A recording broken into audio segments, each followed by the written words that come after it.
자, 반갑습니다. 얼음사이다입니다. 여러분들 최근 인천에서는 붉은 수돗물 사건이 터져가지고 난리가 났다는 거 여러분들도 잘 알고 계실 겁니다. 그런데 이 와중에 대한민국 수도 서울시에서는 북한 평양시에다가 상하수도를 깔아주는 공사를 벌이겠다고 해가지고 국민 세금 10억 원을 뿌리겠다고 해서 많은 논란이 되고 있습니다. 물론 정확한 최초 기사 보도 일자는 지난 4월 달에 있었던 소식입니다만 이번 인천 사건이 부각되면서 다시 한번 맞물려 가지고 재조명받고 있는 그런 사건입니다. 자, 노후한 서울 하수도관이 대한민국에도 이미 71%가 넘는다고 합니다. 그런데 이 와중에 서울시에서는 대한민국 국민들의 세금을 국민들을 위해서 쓰기는커녕 북한의 평양시에 상하수도를 보수 교체 공사하는 데다가 쓰겠다라는 미친 계획을 발표해가지고 많은 논란이 되고 있는 것입니다. 자, 일각에서는 이런 것들도 결국은 다 대북 제재에 위반되는 것이냐며 이제 걱정스러운 분위기를 보이고 있습니다. 뭐 당연한 우려죠.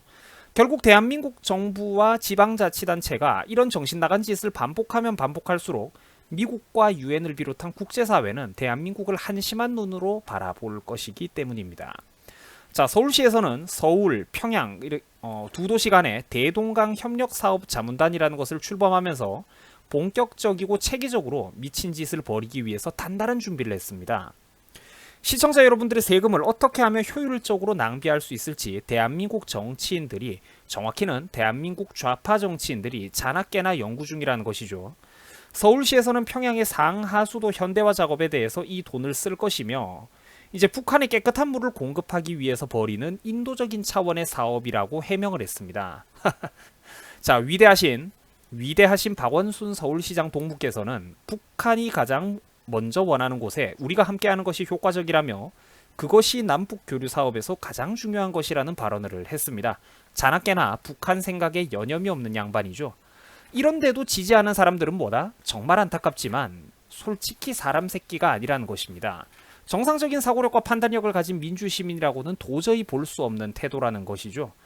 자, 여러분들 서울시에서는 기초조사를 위해서 휴대용 수질 측정 장비 50세트를 구매하는데 2억 원을 쓰고 노후 상수도관 누수 탐사 장비 2대를 마련하는데 1억 원을 쓰는 등등 우리 시청자 여러분들, 서울 시민 여러분들의 세금을 가장 신속하고도 효율적으로 낭비하기 위해서 최선의 노력을 다하고 있습니다.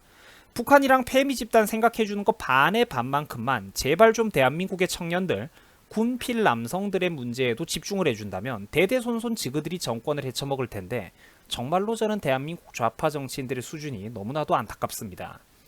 자, 물론 이번 북한 수도관 사업에 대해서는 비판의 목소리도 있습니다, 여러분들. 자, 반대하는 전문가분들의 요지는 다음과 같은데요. 1번, 서울 하수관의 무려 71.1% 이상이 20년이 넘은 노후시설이다. 2번, 무려 50년 이상 된 하수도관, 심지어 매설 연도를 확인할 수 없는 미상의 하수관도 32.1%가 된다는 것입니다. 그리고 3번, 21년 이상 사용한 상수도관의 비율도 무려 과반수, 즉 대한민국의 57.1%가 넘는다는 것입니다. 다시 말해서 우리 한국에도, 그리고 수도 서울에도 노후 수도관이 아직까지도 굉장히 많다는 것입니다.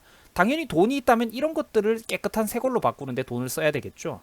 자, 이때 과연 서울 시민, 대한민국 국민들보다 북한 평양 시민들을 위해서 소중한 우리 대한민국의 세금을 낭비하는 것이, 지원하는 것이 과연 올바른 논리라고 볼 수 있겠습니까? 이것은 사람 새끼인지 아닌지 우리가 쉽게 판별할 수 있는 인간 리트머스 시험지와도 똑같은 것이라는 겁니다. 이런 질문지를 우리가 던졌을 때 아직까지도 북한이 좋다, 박원순이 좋다, 대깨문이다, 이게 다 평화를 유지하기 위한 비용이다, 이런 말을 하는 사람들은 알바거나 아니면 짐승, 애니멀 간첩입니다. 반박할 수 없는 팩트고요. 솔직히 이건 아닌 것 같다, 북한 시민, 외국인보다는 우리 한국 국민들이 우선이다라고 생각하시는 분들은 그래도 아직까지는 사람의 자질을 잘 갖추고 계신 겁니다. 한국 사회에는 짐승이 많을까요? 아니면 그래도 이제는 사람이 좀 더 많아졌을까요? 여러분들 수고하셨습니다. 2년 전까지만 해도 대한민국에는 짐승이 사람보다 더 많았어요.